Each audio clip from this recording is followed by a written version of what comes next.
This is Victor Davis Hanson for the Daily Signal. The left is making quite a deal of attention to what they call the anti-MAGA right, that is, former staunch supporters of Donald Trump that have now parted ways with him. And the names that they fixate on, the left, Marjorie Taylor Greene, who resigned from Congress after a big fight with Donald Trump over the Epstein files and the Iraq War. Tucker Carlson, the former Fox news host, and now has become a fierce Trump critic. Megyn Kelly, who had a very successful Fox show herself and then went to NBC and now has a very successful podcast. And she seems to have parted ways with Donald Trump over the same issues as Marjorie Taylor Greene and Tucker Carlson. Then, of course, Joe Rogan has expressed disappointment. Perhaps he is now not in the MAGA fold. Candace Owens has been a virulent critic. Steve Bannon, I don't know what his status is, but there's a group of people. And then further to the right, of course, there's the Groypers and Nick Fuentes and all those people. But what was their beef? The first thing that seems to really bother them is the current war. I shouldn't say the first thing. The first thing that bothered some of them was the summer 2025 attack by the United States for about 25 hours on the nuclear facilities in Iran. It was a one-off. Tucker Carlson said this was unnecessary. It could lead to World War III. It didn't. It did retard the progression of nuclear acquisition. Then new information came in that they had much more ballistic missiles than had been anticipated, and there may have been other areas where they had stored nuclear material. So then that reopened negotiations this year to remove those peacefully. They didn't work, and so then the United States began at the end of February bombing, and now we're in the 6th week, and they feel that is a forever war and an endless war. But it's a very funny forever war, isn't it? I mean, if you look at it, there's been tragically 13 Americans killed, but it's not 4,000 or 5,000 as we've seen in Iraq and Afghanistan. 7,000 total, perhaps another 20,000 casualties. It's an air war, almost exclusively an air war, except for the rescue of the pilot.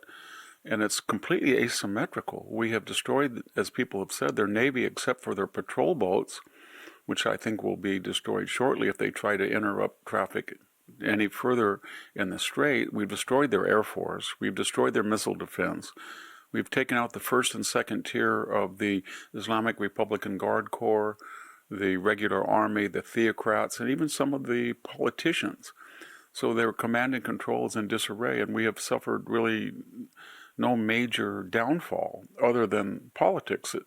The future of that war is entirely political. I mean, the United States is at liberty to do what they want, whatever the military feels is necessary to disarm Iran from acquiring nuclear weapons and to stop its ballistic missile potential.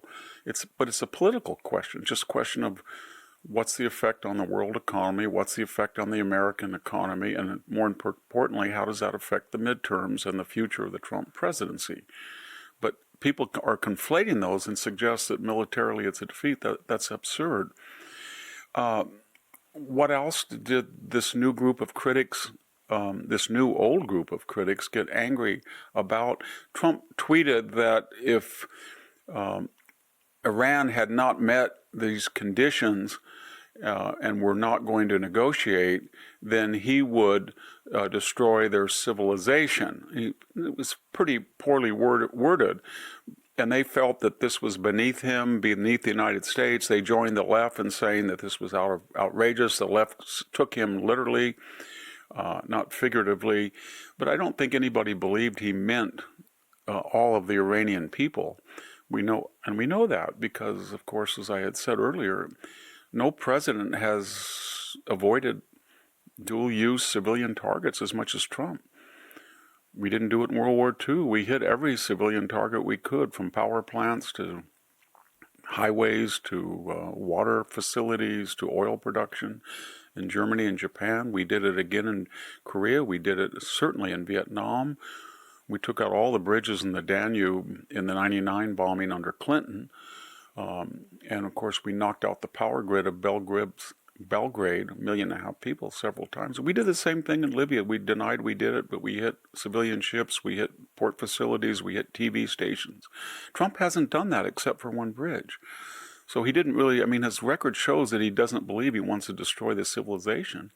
In fact, it's just the opposite. And I think his critics know that, or he wouldn't have said help is on the way. Help is on the way.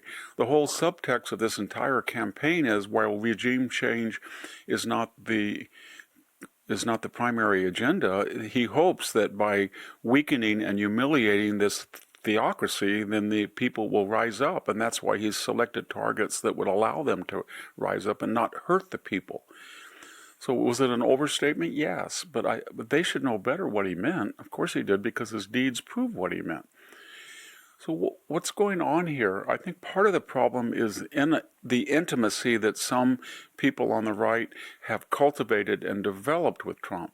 In other words, if you're going to campaign with Trump, if you're going to be a regular visitor at Mar-a-Lago with Trump, if you're going to be an intimate of the family, and if you're going to work with him and you're a news person, then you feel it's apparently Steve Bannon felt that way. Maybe Tucker feels that way. Maybe Megyn feels that way.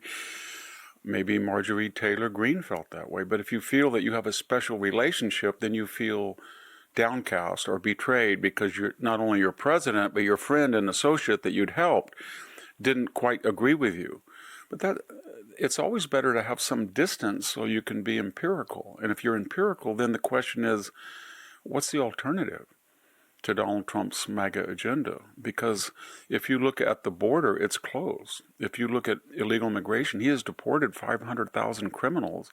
Another million have self-deported, and he's in the process of probably finishing another 500,000 deportees. We should have 2 million. We've never done that before. If you look at energy right now, the United States has never produced so much oil and gas, and we're right on the verge of a nuclear energy renaissance, and we're going in Alaska, we're going offshore, we're trying to get more oil and gas in California. For all practical purposes, at least for now, DEI is dead. No other president would have done that.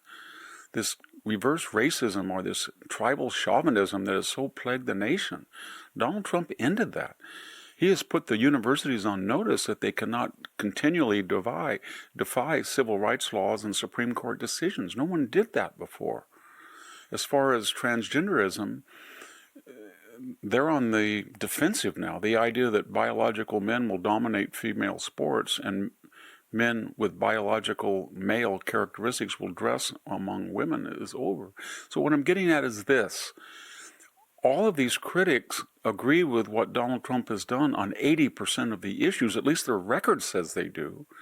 So why, on one particular issue in which you disagree, and it's very doubtful that you can categorize this a forever or endless war. It's much more in the flavor of the Venezuela, the Soleimani, the Baghdadi, the ISIS bombing.